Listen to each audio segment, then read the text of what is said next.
नमस्कार दोस्तों, ढोल में पोल चैनल में आप सब मित्रों का हार्दिक स्वागत करता हूं। दोस्तों, यूं तो हमारे देश में आए दिन कोई न कोई विवाद उठ खड़ा होता है और उस समय ऐसा लगता है कि हमारा देश विवादों का ही देश होकर रह गया है। कभी धर्म के, मज़हब के झगड़े विवाद, कभी जातिवाद के विवाद, कभी संप्रदायवाद के विवाद। तमाम विवाद जो है आए दिन खड़े होते रहते हैं दोस्तों। कभी राजनीतिक विवाद, कभी सामाजिक विवाद। तो इस तरह के विवाद जो आए दिन खड़े रहते हैं और आजकल भी एक ऐसा ही विवाद जिसका के संबंध अंधविश्वास और पाखंड और चमत्कारों से है, ऐसे भी विवाद बहुत खड़े होते रहते हैं। आजकल जो है तमाम बाबा और बाई जो है सक्रिय हैं। तमाम जो है लोगों को अंधविश्वास और पाखंड में फंसाकर उनका धन लूटते रहते हैं और उनको विवश कर देते हैं कि आप जो है बीमार हैं, आपके ऊपर भूत प्रेत का चक्कर है, साया है, उसको हम दूर करेंगे, आपके सारे मनोकामनाएं पूरी करेंगे, आप हमारी शरण में आएँ। इस तरह के तमाम अंधभक्त लोग जो है फिर उनकी बातों में फंस जाते हैं और उनका धंधा जो है ज़ोरदारी से चलता रहता है दोस्तों। आजकल ऐसे ही एक धीरेंद्र शास्त्री जी हैं, वो भी विवाद में फंसे हुए हैं और उनके ऊपर जो है अंधश्रद्धा उन्मूलन समिति जो महाराष्ट्र में है, उन्होंने जो है उन पर मुकदमा भी किया है। ऐसा दोस्तों समाचार पत्रों से और समाचार दूरदर्शन आदि से और तमाम टीवी चैनलों से और यूट्यूब से मालूम पड़ रहा है दोस्तों। तो धीरेंद्र शास्त्री जी कोई नया काम नहीं कर रहे हैं दोस्तों। हमारे देश में ये अंधविश्वास जो है हमारे पुरखे पहले से ही करते आए हैं। तमाम अंधविश्वास और पाखंड भरा पड़ा है उनके धर्म ग्रंथों में। तमाम चमत्कारिक जो है वर्णन जो है हर देवी देवता के और इन ब्राह्मण ऋषिमुनियों के भरे पड़े हैं दोस्तों। पढ़ने से मालूम होता है तो ये तो बहुत छोटे छोटे चमत्कार कर रहे हैं, तो छोटे छोटे अंधविश्वास और पाखंड फैला रहे हैं, लेकिन हमारे धर्म ग्रंथों में हमारे ब्राह्मण ऋषिमुनियों ने बड़े बड़े चमत्कार किए हैं। तो दोस्तों उन्हीं से प्रेरणा लेकर के आजकल ये बाबा बाई जो है चमत्कार कर रहे हैं। लोगों को वो मूर्ख बनाते रहे आज तक और ये भी मूर्ख बना रहे हैं दोस्तों। इसमें ये क्या बुरा कर रहे हैं? प्रेरणा तो उनको इन धर्म ग्रंथों से मिल रही है जो तथाकथित धर्म ग्रंथ हैं। देखिए, आज मैं आपके सामने ऐसे ही एक चमत्कार पूर्ण वो पात्र जो कि हमारे ऋषि बताए जाते हैं, महर्षि अगस्त ऋषि के कारनामे जो आप सुनेंगे तो दांतों तली उंगली दबा जाएंगे। कितने चमत्कारिक थे ये महात्मा दोस्तों। तो हम जो है आपसे अनुरोध करेंगे कि इन चमत्कारों के जो है वर्णन कुछ हमारे धर्मशास्त्रों से मिलते हैं। इन महामुनियों के ये भी कभी बाबा थे, कभी ये भी जो है इसी तरह से जनता को मूर्ख बनाते रहे। तो दोस्तों आइए, आज हम जो है अगस्त ऋषि हुए हैं और जिनके बारे में मैं वीडियो बना चुका हूँ कि ये मित्र वरुण जो है देवता होते हैं दोनों भाई, और वो एक बार जो है उर्वशी अप्सरा को देख करके कामातुर हो जाते हैं। उनका वीर स्खलन होता है और उसको वो जो है ऐसा बताया जाता है, वैसे तो ये उर्वशी अप्सरा से ही पैदा हुए थे, लेकिन ऐसा इन ग्रंथों में आता है कि उसको घड़े में रख दिया गया जो वीरपात हुआ, और उस घड़े से ही महर्षि अगस्त और महर्षि वशिष्ठ ये दोनों ही पैदा हुए थे। महर्षि वशिष्ठ भी इक्ष्वाकु वंश के यानी रघुवंश के कुलगुरु थे और इसी तरह से ये महामुनि हमारे अगस्त जी महाराज भी दशरथ वंश के, इन्हीं के राम के वंश के कुलगुरु थे दोस्तों। तो इनका भी बड़ा सम्मान था और इन्होंने बड़े बड़े कारनामे किए हैं दोस्तों। तो आइए आज हम ये देखते हैं कि जन्म तो हमने देख लिया, ये पुलस्त के पुत्र थे जो ब्रह्मा के पुत्र बताए जाते हैं, और ये विश्रवा जो रावण के पिताजी थे इनके भाई थे अगस्त ऋषि के दोस्तों। रावण के जो पिता थे विश्रवा मुनि, ये इनके भाई थे।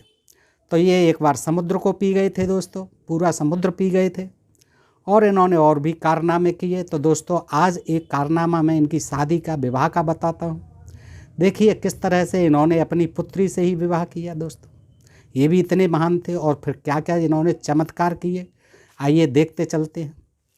तो हम जो है ये प्रसंग आपके सामने रखेंगे तीर्थ यात्रा पर्व श्री महाभारत, ये पृष्ठ 329 से ये है दोस्तों। महाभारत द्वितीय खंड है, गीता प्रेस गोरखपुर का है दोस्तों। और ये नवीन संस्करण है, अभी छप रहे हैं दोस्तों। ये तो हम जो रखते हैं दोस्तों वाकई बड़ा रोचक है, ये जानेंगे। और आप अगर कहेंगे, आप पसंद करेंगे, तो हम आगे जो है इनके पूरे चमत्कारों को 2-3 वीडियो बनेंगे, हम दिखाएंगे ज़रूर। आइए आज देखते हैं कि कैसे इन्होंने अपनी ही पुत्री से शादी की दोस्तों। ये है लोमस जी कहते हैं युधिष्ठिर से कि जब मुनिवर अगस्त जी को यह मालूम हो गया कि विदर्भ राजकुमारी मेरी गृहस्थी के चलाने के योग्य हो गई है, तब वे विदर्भ ऋषि के पास जाकर बोले,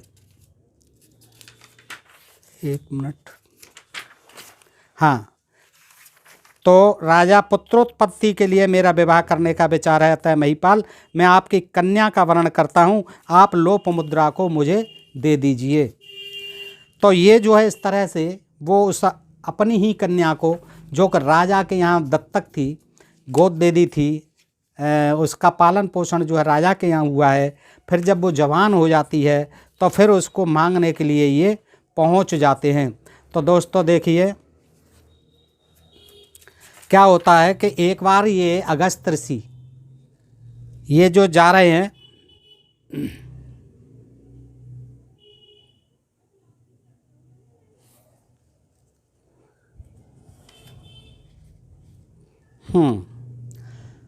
तो दोस्तों ये रास्ते में जा रहे हैं और रास्ते में जाते जाते इनको अपने पितर जो है उल्टे लटके हुए गड्ढे में दिखाई देते हैं। जैसे आजकल इन बाबाओं को दिखते हैं पितर और प्रेत, और फिर ये अपने सेनापतियों से उनकी ठुकाई पिटाई करवाते हैं अपने दिव्य दरबारों में। तो दोस्तों इसी तरह से अगस्त ऋषि भी जा रहे थे रास्ते में। तो उन्होंने क्या देखा कि उन भगवान अगस्त मुनि कहीं चले जा रहे थे, तो उन्होंने एक जगह अपने पितरों को देखा जो एक गड्ढे में नीचे मुँह किए लटक रहे थे। तब उन लटकते हुए पितरों से अगस्त जी ने पूछा, देखिए पितर जो है ऐसे लटके हुए थे, किसके? अगस्त मुनि के पितर उल्टे लटके हुए थे गड्ढे में, रास्ते में, कहीं स्वर्ग में नहीं, कहीं नरक में नहीं, यहीं पर पृथ्वी लोक में ही पितर जो है लटके हुए थे गड्ढे में उल्टे। तब उन लटकते हुए पितरों से अगस्त जी ने पूछा, आप लोग यहाँ किस लिए नीचा मुँह किए हुए कांपते से लटक रहे हैं? कांपते कांपते क्यों लटक रहे हैं पितरों? यह सुनकर उन वेदवादी पितरों, वेदवादी थे पितर भी, देखिए वेदवादी, वेद के ज्ञानी वेदवादी पितरों ने उत्तर दिया, संतान परंपरा के लोप की संभावना के कारण हमारी यह दुर्दशा हो रही है। संभावना है कि हमारे कोई आगे चल के हमारे वंश में पुत्र नहीं होगा। और ऐसा ये बना दिया था अंधविश्वास कि बगैर पुत्र के जो मरते थे पितर बन के, उनकी तृप्ति तभी होती थी जब वो श्राद्ध कर देता था, तर्पण कर देता था सब पुत्र जो है। तो इसलिए पुत्र की बड़ी महत्ता थी उस समय। तो वो कह रहे हैं कि हमें ऐसा लगता है कि हमारे कुल में कोई संतान नहीं है और इसीलिए हमारा कोई तर्पण नहीं कर पा रहा है और इसीलिए हम उल्टे लटक रहे हैं। ये प्रेतों ने, पितरों ने बता दिया अगस्त जी को। तो उन्होंने अगस्त के पूछने पर बताया कि हम तुम्हारे ही पितर हैं, संतान के इच्छुक होकर हम इस गड्ढे में, देखो मरने के बाद भी संतान की इच्छा करके उल्टे लटक रहे हैं। अगस्त यदि तुम हमारे लिए उत्तम संतान उत्पन्न कर सको, आप कैसे मर गए भाई बगैर संतान के? अब अगस्त जी से कह रहे हो मर करके कि उत्तम संतान उत्पन्न कर सको तो हम इस नरक से छुटकारा पा सकते हैं और बेटा तुम्हें भी सदगति प्राप्त होगी, तुम्हें भी सदगति प्राप्त होगी बेटा, और हमारा भी उद्धार हो जाएगा इस प्रेत योनि से। तो आप इस तरह से काम करिए, एक पुत्र पैदा करिए आप, ठीक है। स तानुवाच तेजस्वी सत्य धर्मपरायण करिष्ये पितरः कामम वेतु वो मानसो ज्वरः। 18वां श्लोक, पृष्ठ 328, महाभारत द्वितीय खंड, तीर्थ यात्रा पर्व। दोस्तों तब सत्य धर्म परायण तेजस्वी अगस्त ने उनसे कहा, पितरों मैं आपकी इच्छा पूर्ण करूँगा, आपकी मानसिक चिंता दूर हो जानी चाहिए, आप टेंशन मत लो, बिल्कुल भी कोई नो मेंटल टेंशन। पितरों आप जो है मस्त लटके रहो, मैं जो है अभी जाता हूँ और पुत्र पैदा करता हूँ। इस तरह से वो जो है कह करके चलेगा। तब भगवान महर्षि अगर भगवान हमारे भगवान देखिए क्या चमत्कार पूर्ण थे। भगवान महर्षि अगस्त ने संतानोत्पादन की चिंता करते हुए, अब उन्हें पितरों के उद्धार की चिंता हो गई, तो अब उन्हें पुत्र की कह दी उन्होंने, पितरों ने पुत्र पैदा करो तो हमारा उद्धार हो। तो अब उनको महर्षि अगस्त को बड़ी चिंता हो जाती है। तो संतानोत्पादन की चिंता करते हुए अपने अनुरूप संतान को गर्भ में धारण करने के लिए योग्य पत्नी का अनुसंधान किया, खोज की। उन्होंने इन्वेस्टिगेशन प्रारंभ कर दिया, अपना खोजबीन जारी कर हो गई कि एक पुत्र ऐसा प्राप्त करूं अच्छा सा जिससे कि मेरे पितरों का उद्धार हो जाए, तो मुझे एक योग्य पत्नी चाहिए, और उसकी खोजबीन में लग जाते हैं अगस्त्री जी। परंतु उन्हें कोई योग्य स्त्री दिखाई नहीं दी इस भूमंडल पर, अपने लायक कोई योग्य स्त्री दिखाई नहीं दी। सतस्य तस्य सत्तत्वयः तदंगम मन्नुत्तमः सग्रहम तस्मै रंगम नर्ममे स्त्रियम उत्तमामः। 20वां श्लोक। तब उन्होंने एक एक जंतु के उत्तमोत्तम अंगों का भावना द्वारा, देखिए चमत्कार, इससे बड़ा चमत्कार तो आज के बाबा बाबा ही नहीं कर सकते। देखिएगा कि तब उन्होंने क्या सोचा, स्त्री तो नहीं मिल रही है, तो उन्होंने जो है जैसे तमाम पुर्जों को जोड़ जोड़ के एक बड़ा इंजन तैयार कर दिया जाता है, बड़ी मशीन तैयार कर दी जाती है, और तमाम पुर्जों को जोड़ के कंप्यूटर कलेक्ट कर दिए जाते हैं, बना दिए जाते हैं, तमाम मशीनरी बना दी जाती है।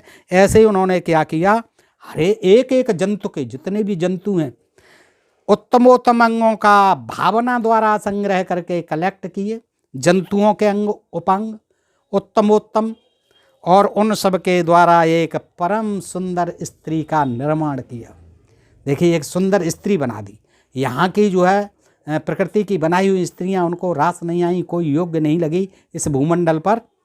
तो उन्होंने तमाम एक एक जंतु के, आप सुन लें, एक एक जंतु के यानी जंतुओं के, जंतु में तो सब प्राणी आ जाते हैं, जंतुओं के उत्तम उत्तम अंगों का भावना द्वारा संग्रह करके, कलेक्शन करके, उन सब के द्वारा एक परम सुंदर स्त्री का निर्माण किया। यानी कहने का मतलब यह, ये इस तरह से चमत्कार दिखा रहे हैं। ये बड़ा चमत्कार हुआ, पुत्री पैदा कर दी, तमाम अंगों को जोड़ जोड़ के। वैसे ये पुत्री तो उन्हीं की हुई, अब कैसे भी हुई होगी, पुत्री पैदा हो गई। अच्छा, उन दिनों विदर्भराज पुत्र के लिए तपस्या कर रहे थे। ये सारे राजाओं की बीमारी है, कोई राजा के संतान नहीं हुए, वो तपस्या करके ही, कभी ब्रह्मा जी आते हैं, कभी विष्णु जी आते हैं, कभी शंकर, और ज़्यादातर तो ब्रह्मा जी आते हैं, वो फिर पुत्र का वरदान देते हैं। और जब पुत्र तपस्या करता है कि मैं ऐसा हो जाऊँ अजर अमर, तो फिर ब्रह्मा जी आते हैं, फिर उसको असुर हो चाहे देव कोई भी हो, उसको जो है वरदान दे देते हैं कि जाओ तुम अजर अमर हो गए। फिर देवता मिल करके उसे मारते हैं, ब्रह्मा जी भी मरवाने में सहायक होते हैं। तो दोस्तों ये बड़ी चमत्कार ही हैं, ये जो है इनसे ही प्रेरणा मिल रही है इन बाबा भाइयों को। तो देखिए उन्होंने सारे कलपुर्जे जंतुओं के, किसी शेर का कुछ लिया, हाथी का कुछ लिया, अरे जंतुओं के लिए, और उससे जोड़ जाड़ के उन्होंने एक सुंदर स्त्री का निर्माण कर दिया, यानी अपनी सुंदर स्त्री बना ली। अब देखिए उन दिनों विदर्भराज पुत्र के लिए तपस्या कर रहे थे। अभी वो नहीं बनाई, अभी स्त्री बना दी है, सुंदर स्त्री। उन दिनों विदर्भराज पुत्र के लिए तपस्या कर रहे थे। महातपस्वी अगस्त मुनि ने अपने लिए निर्मित की हुई वह स्त्री राजा को दे दी। अपने लिए तो बनाई थी, लेकिन वो राजा को दे दी दान में, कि वो तेरे नहीं है तो तू ले ले भाई, निसंतान है, तपस्या तू कर ही रहा है, तो विदर्भराज को दे दी। तो तत्र तत्र यज्ञ सुभा विद्युत सौदामणि यथा विभाज्य मना वप्सा व्यवर्धतम सुवानना। 22वां श्लोक। उस सुंदरी कन्या का, देखिए उस राजभवन में राजा के हाथ पहुंच गई तो बिजली के समान प्रादुर्भाव हुआ। उसके शरीर की कांति जो है बिजली के समान दैदीप्यमान चमकने लगी, वह शरीर से प्रकाशमान हो रही थी, उसका मुख बड़ा सुंदर था। वह राजकन्या वहाँ दिनों दिन बढ़ने लगी। देखिए उन्होंने बनाई कन्या और किसको दे दी, विदर्भ के राजा को, क्योंकि वो संतानहीन थे, तपस्या कर रहे थे संतान के लिए। उन्होंने कहा ठीक है यार, ये मैंने बना दी है, तू ले जा। राजा को दे दी। अब राजमहल में पल रही है राजकुमारी। अच्छा, आगे क्या होता है कि जात मात्राम चताम दुरष्टाम वैधर्मम पृथ्वीपति और प्रहर्षेण दुजातिभ्यो निवेदित है भारत। 23वां श्लोक। भरतनंदन, राजा विदर्भ ने उस कन्या के उत्पत्ति युधिष्ठिर को सुना रहे हैं।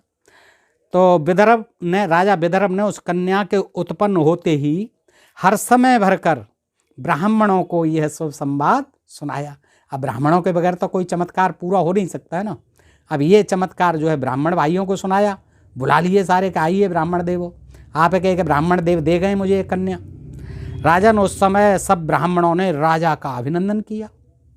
सब ब्राह्मणों ने राजा का अभिनंदन किया। शाबाश, आपके तो यार इतनी सुंदर कन्या हो गई, अभी तक तो आप संतानहीन थे। और उन्होंने क्या किया, नामकरण किया ब्राह्मणों ने। तो उस कन्या का नाम लोपामुद्रा रख दिया। लोपामुद्रा, ये जो है आप नोट कर लें दोस्तों, ये इनकी पत्नी का नाम था। तो क्या हुआ, अगस्त जी की पत्नी का नाम लोपामुद्रा ही था। ये कन्या इन्होंने ही पैदा की, राजा को दे दी, राजा के यहाँ जवान हो गई पल के। तो अब आगे देखिए, नामकरण भी हो गया, ब्राह्मणों ने लोपामुद्रा नाम रख दिया। अब आगे क्या होता है, महाराज, उत्तम रूप धारण करने वाली वह राजकुमारी जल में कमलिनी तथा यज्ञ वेदी पर प्रज्वलित शुभ्र अग्निशिखा की भांति शीघ्रता पूर्वक बढ़ने लगी। बढ़ना तो था ही, और कन्या तो वैसे ही जल्दी बढ़ती हैं। राजेंद्र, जब उसने युवावस्था में पदार्पण किया, उस समय उस कल्याणी कन्या को वस्त्राभूषणों से विभूषित 100 सुंदरी कन्याएं और 100 दासियां उसकी आज्ञा के अधीन होकर घिरे रहती और उसकी सेवा किया करती। देखिए, है चमत्कार कि नहीं दोस्तों। आगे ऐसे ही चमत्कार देखते जाइए आप इन महामुनि के, अगस्त जी के। तो क्या हुआ, जवान जैसे जैसे होती जा रही है, सुंदर आभूषण पहनती है, राज दरबार में रहती है, वो महलों में रहती है, राजमहलों में, और वहाँ उसकी सेवा शुश्रूषा को उसकी आज्ञा के पालक बन करके 100 सुंदरी कन्याएं और 100 दासियाँ, यानी 200 सुंदर कन्याएं उसकी सेवा में लगी रहती हैं। तो 100 दासियों और 100 कन्याओं के बीच में वह तेजस्विनी कन्या आकाश में सूर्य की प्रभा और नक्षत्रों में रोहिणी के समान सुशोभित होती थी। यद्यपि वह युवती और शील एवं सदाचार से संपन्न थी, तो भी महात्मा अगस्त्य के भय से किसी राजकुमार ने उसका वर्ण नहीं किया। उन्हें पता था कि यह किसकी कन्या है, अगस्त जी की पल रही है राजा के यहाँ। राजा तो निसंतान थे, तो किसी ने भी राजकुमार ने उसको वर्ण करने का मन में जरा भी विचार नहीं किया, अगस्त जी के भय के कारण। आगे क्या होता है दोस्तों, कि वह सत्यवती राजकुमारी रूप में अप्सराओं से भी बढ़कर थी। उसने अपने शील स्वभाव से पिता तथा स्वजनों को संतुष्ट कर दिया था। पिता विदर्भ राजकुमारी को युवावस्था में प्रविष्ट होती हुई देख मन ही मन यह विचार करने लगे कि इस कन्या का किसके साथ विवाह करूं। हाँ, उन्हें अब चिंता होने लगी कि अब तो भाई इसका विवाह कर देना चाहिए मुझे, तो लेकिन करूं किसके साथ। ये विदर्भ राज जो है मन ही मन में सोचते रहते हैं। तो जब मुनिवर अगस्त जी को यह मालूम हुआ कि विदर्भ राजकुमारी और मेरी गृहस्थी चलाने के योग्य हो गई है, उन्होंने टाइम गिन लिया कि हो गई 16 साल की, तो विदर्भ राजकुमारी मेरी गृहस्थी चलाने के योग्य हो गई है, तब वे विदर्भ नरेश के पास जाकर बोले। देखिए क्या कहते हैं, पहले तो दे दी लालन पालन के लिए कि जा राजमहल में पलेगी, मेरी पुत्री मैंने बनाई है। अब क्या होता है, वहाँ पहुँच जाते हैं तो क्या कहते हैं, राजन निवेशे बुद्धिर्मे वर्तते पुत्र कारणात वरये त्वाम महीपाला लोपमुद्राम प्रयक्षमे। दूसरा श्लोक। तो दोस्तों 97वां अध्याय चल रहा है, पृष्ठ 329 पर। तो राजन पुत्रोत्पत्ति के लिए क्या कहते हैं, देखिए, पुत्रोत्पत्ति के लिए मेरा विवाह करने का विचार है। मेरे पितर जो उल्टे लटके हुए हैं, उन्होंने मुझसे कहा है कि पुत्र पैदा करो तभी हमारा उद्धार होगा। अब जा कर के राजा से कहते हैं 16 साल बाद कि हे राजन, मेरा जो है पुत्र उत्पन्न करने का विचार है, अतः महीपाल मैं आपकी कन्या का वरण करता हूँ। अब मैं उसे शादी करता हूँ। ये नहीं कर दीजिए, करता हूँ, क्योंकि पुत्री तो उन्हीं की थी, बनाई हुई तो उन्हीं की थी वो। आप लोप मुद्रा को मुझे दे दीजिए, इससे मैं पुत्र उत्पन्न करूँगा।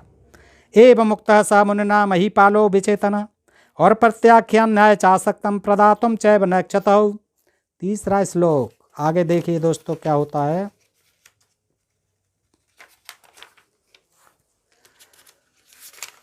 मुनिवर अगस्त के ऐसा कहने पर विदर्भ राज के होश उड़ गए। ये कह क्या रहे हैं मुनि? अरे भाई, यही कन्या को दे गए पालने के लिए छोटी सी, और आज ये अपनी शादी करना चाहते हैं। ये कह क्या रहे हैं? ये सुनते ही विदर्भ नरेश के होश उड़ जाते हैं। वे न तो अस्वीकार कर सके, क्योंकि साप दे देंगे। देखो दोस्तों, आता है राजाओं को, इन क्षत्रिय राजाओं को इतना भय रहता था। ये इतने कायर होते थे, डरपोक होते थे कि इनसे बहुत डरते थे, क्योंकि ये साप दे देते थे और ऐसा लगता था कि अभी इन्होंने साप दिया, हमारा राजपाट गया, हमारा सत्यानाश हो जाता। तो ये जो है वे न तो अस्वीकार कर सके और न उन्होंने अपनी कन्या देने की इच्छा ही की। कुछ बोले नहीं, वो चुपचाप रह गए, सुन करके हक्के बक्के रह गए। तब विदर्भ नरेश अपनी पत्नी यानी रानी के पास जाकर बोले, प्रिय, ये महर्षि अगस्त बड़े शक्तिशाली हैं, बहुत शक्तिशाली हैं। अब लड़की पैदा कर सकते हैं पुर्जे जुड़ जोड़ के तमाम जंतुओं के, शक्तिशाली तो कितने चमत्कारिक हैं देखिए। तो यदि कुपित हों ये, तो हमको सांप की अग्नि से भस्म कर सकते हैं। रानी से जाकर के अपना रोना रो रहे हैं। देखिए कितने डरते थे इनके प्रभाव से। ये भी कम चमत्कार नहीं था, ऐसा अंधविश्वास था उनका, उनके दिमाग में ठूस ठूस के भर दिया था। तो रानी सहित महाराज को इस प्रकार दुखी देख लोपमुद्रा उनके पास गई। दोनों दुखी हो रहे हैं, लोपमुद्रा को भनक लग जाती है। अब समझदार हो गई थी, 16 साल की हो गई। तो लोपमुद्रा उनके पास आती है माता पिता के, और समय के अनुसार इस प्रकार बोली। क्या बोली? राजन, आपको मेरे लिए दुख नहीं मानना चाहिए। पिताजी, आप मुझे अगस्त जी की सेवा में दे दीजिए और मेरे द्वारा अपनी रक्षा करो, अपने प्राण बचाओ भैया, दे दो, मैं उनकी सेवा करूंगी, कोई बात नहीं, आप डरो मत, मेरी फिक्र मत करो। तो पुत्री की आवाज़ सुनकर राजा ने महात्मा अगस्त मुनि को विधिपूर्वक अपनी कन्या लोपामुद्रा ब्याह दी, ब्याह कर दिया। लोपामुद्रा को पत्नी में रूप में पाकर महर्षि अगस्त ने उससे कहा, ये तुम्हारे वस्त्र और आभूषण बहुमूल्य हैं, इन्हें उतार दो, क्योंकि वो जंगल में रहते थे, चोर डकैत ले जाएंगे, मार मूर के रख जाएंगे, तब भी भय होता था चोर डकैतों का। तो उसने कहा, भैया ये तुम्हारी साड़ी और इतने बड़े बड़े वस्त्र और आभूषण, ये तुम लदी रहती हो, राजमहल तो है नहीं यहाँ, उतार के रख दो। तब कदली के समान जांघ तथा विशाल नेत्रों वाली लोपामुद्रा ने अपने बहुमूल्य महीन एवं दर्शनीय वस्त्र उतार दिए। उस समय ऐसे वस्त्र होते ही नहीं थे, मृगछाला पहनते थे लोग, पत्तियों की छाल लपेटते थे, पेड़ पौधों की पत्तियां लपेटते थे। लेकिन वो बता रहे हैं आजकल मशीनरी का युग है, तब बनने लगे हैं कपड़ा। अपने फटे पुराने वस्त्र और बलकल और मृग चर्म धारण कर लिए। मृग चर्म ही चलता था, बलकल वस्त्र चलते थे। वह विशाल नयनी वाला, पत के समान ही व्रत और आचार का पालन करने वाली हो गई। अब ये जो है जगह जगह हर के बारे में लिख दिया, कदली के समान जांग वाली। ये कितना जो है बना दिया गया इसको, क्यों स्त्रियों के साथ ऐसा किया इन्होंने। लेकिन देखिए उसको रोचक भयानक बनाने के लिए पाठक आकर्षित हों, इस तरह की बातें लिख दी हैं। तदनंतर मुनिश्रेष्ठ भगवान अगस्त अपनी अनुकूल पत्नी के साथ गंगाद्वार यानी हरिद्वार में जाकर घोर तपस्या में संलग्न हो गए। अरे अब तपस्या क्या करनी है, अब तो पुत्र पैदा करना है। तो हो सकता है वो पुत्र उत्पन्न करने के लिए वो भी तपस्या करने लगे, जैसे सारे राजा करते थे। देखिए हरिद्वार में पहुंच गए। लोपामुद्रा बड़ी ही प्रसन्नता और विशेष आदर के साथ पतिदेव की सेवा करने लगी। शक्तिशाली महर्षि अगस्त जी भी अपनी पत्नी पर बड़ा प्रेम रखते थे। राजन, जब इसी प्रकार बहुत समय व्यतीत हो गया, तब एक दिन भगवान अगस्त मुनि ने ऋतु स्नान से निवृत्त हुई, यानी रजोश्वला जब तक निवृत्त हुई तो ऋतु स्नान हो गया। ऋतु स्नान से निवृत्त हुई पत्नी लोपामुद्रा को देखा उन्होंने, वह तपस्या के तेज से प्रकाशित हो रही थी। महर्षि ने अपनी पत्नी की सेवा, पवित्रता और इंद्रियम संयम, शोभा तथा रूप सौंदर्य से प्रसन्न होकर उसे मैथुन के लिए पास में बुलाया। उन्हें ज्ञात था कि अब जो है ऋतु स्नान से निवृत्त हो गई हैं, नहा धो ली हैं, ये पवित्र हो गई हैं और इनकी शोभा बड़ी अपरंपार हो रही है, रूप सौंदर्य से मुग्ध हो जाते हैं ऋषि हमारे भगवान अगस्त मुनि। और उसे मैथुन के लिए, क्योंकि पुत्र पैदा करना है उन्हें, उसे मैथुन के लिए अपने पास बुलाया।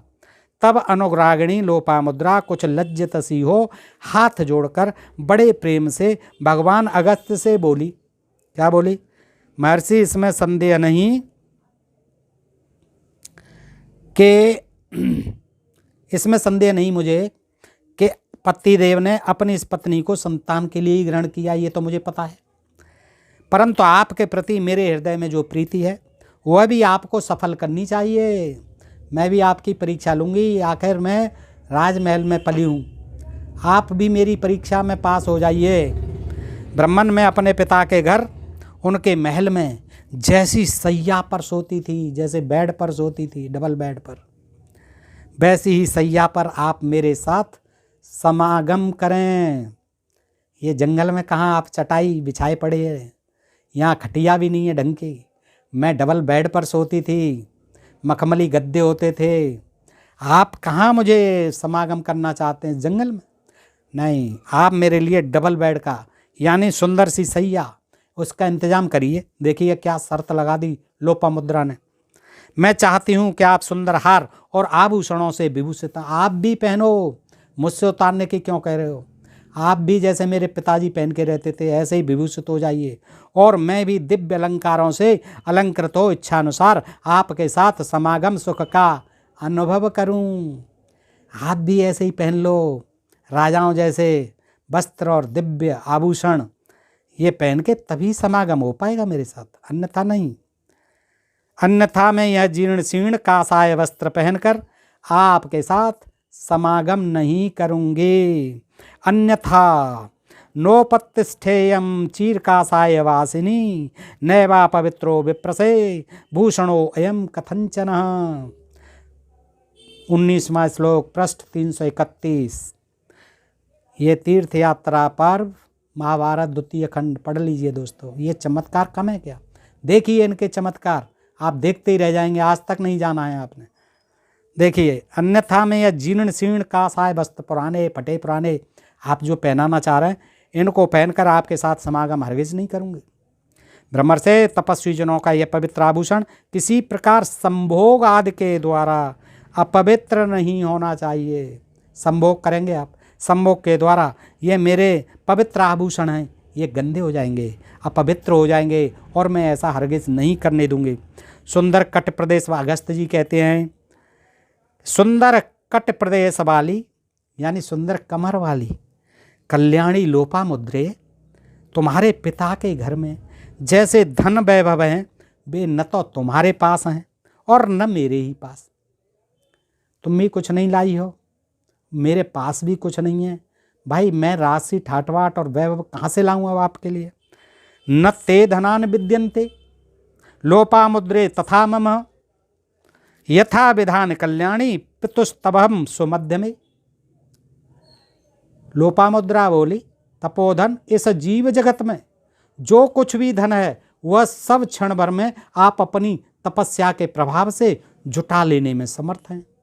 आप तो इतने बड़े तपस्वी हैं कि संसार में कोई धन आपके लिए अप्राप्य नहीं है, अनुपलब्ध नहीं है।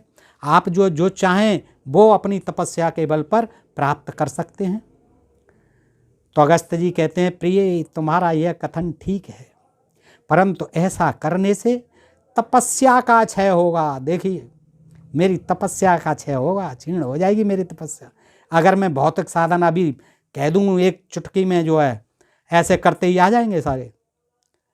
जैसे ये जादूगर और ये चमत्कार पूर्ण जो है सारी चीज़ें मंगा रहे हैं आजकल, तमाम बाबा भाई मंगा देते हैं, ऐसी सारी चीज़ें आ जाएंगी। लेकिन मैं अपनी तपस्या का क्षय नहीं करना चाहता हूँ। कोई ऐसा उपाय बताओ जिससे मेरी तपस्या क्षीण न हो। देवी ऐसी कोई उपाय बताओ, ऐसी तरकीब बताओ जिससे मेरी तपस्या क्षीण न हो और सारे सुख साधन उपलब्ध हो जाए।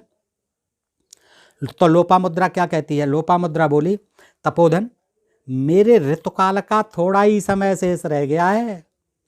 हाँ, अब थोड़ा ही समय है अब ऋतुकाल का, तो मैं जैसा बता चुकी हूँ उसके सिवाय और किसी तरह आपसे समागम करना हरगिज नहीं चाहती। न चान्यथा हमिच्छामि स्वामिं पैतुं कथंचन अल्पावशिष्टम कालो अमृतोर मम तपोधन। 23वां श्लोक। महाराज जल्दी करो, मेरा जो है ऋतुकाल समाप्त होने को है और मैंने जो बता दी है तरकीब उसके सिवाय मेरे पास कोई उपाय नहीं है आपको बताने के लिए। तो साथ ही मेरी यह भी इच्छा नहीं है कि किसी प्रकार आपके धर्म का लोप हो, मैं ये भी नहीं चाहती हूँ। इस प्रकार अपने तप एवं धर्म की रक्षा करते हुए जिस तरह संभव हो उसी तरह आप मेरी इच्छा पूर्ण करें। यद तो अगस्त जी कहते हैं, सुभगे यदि तुमने अपनी बुद्धि से यही मनोरथ पाने का निश्चय कर लिया है तो मैं धन लाने के लिए जाता हूँ, तुम यहीं रहकर इच्छानुसार धर्माचरण करो। ठीक है देवी जी, मैंने आपकी शर्त को मान लिया। मैं अपनी तपस्या का क्षय तो नहीं कर सकता, चमत्कार पूर्ण ढंग से मैंने आपको ही बना दिया। मैं ये वैभव नहीं तो मेरी तपस्या छीण हो जाएगी। इसलिए अब मैं धन प्राप्त लाता हूँ और धन आ जाएगा तो सारे सुख साधन हम खरीद लेंगे, सब पैदा हो जाएंगे। मैं अब राजाओं के पास जाता हूँ, तब तक आप जो है इसी कुटिया में यहाँ तपस्या करो, आनंद से रहो। तो इस तरह से दोस्तों वो तमाम राजाओं के पास पैसा मांगने के लिए जाएंगे और वहाँ भी बड़े बड़े चमत्कार होंगे। दोस्तों ये हम प्रसंग जो है अगले वीडियो में रखेंगे।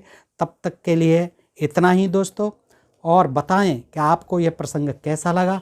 अगर अच्छा लगा हो तो मित्रों को भी शेयर करें। दोस्तों आप सबका हृदय से आभार, नमस्कार, जय हिंद, जय भारत दोस्तों।